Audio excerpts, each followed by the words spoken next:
want you to just look around here a bit and notice that in nature there are no monocultures. There's not just one plant growing all by itself. There's a whole variety of things growing. There might be a few feet of one plant, but there's many other things, and each one in its particular habitat and its environment has a job to do. It was when I was in my mid-20s that I got more interested in edible plants.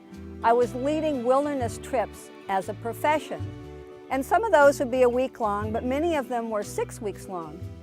And I would have a group of usually teenagers with me, sometimes adults, and as a leader I'd be carrying a little bit more in my backpack. And I'd have freeze-dried food and Hostess Twinkies and all sorts of things. And I started realizing there is something wrong with this picture. Why am I packing in all this freeze-dried food?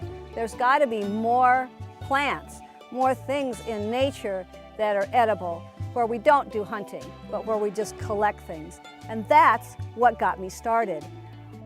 When we go to the grocery store and we get lettuce or spinach or other salad greens, or even when we grow things in our garden, those plants have been very hybridized. And every time you're breeding to get maybe big leaves or something that will store a long time without spoiling, then we're going to be breeding for that quality and losing often some of the nutrients. You don't have to go really far away from home to find things that are wild and edible. So here's some wild onion.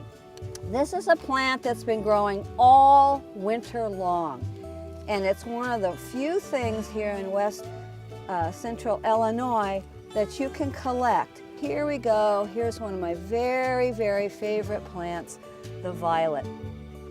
And if you look up close, you can recognize that beautiful flower. It's in the viola family. Usually they're dark purple, sometimes they're light purple, sometimes they're white. I call this the anti-cancer plant because both the flowers and the leaves are really high in vitamin C.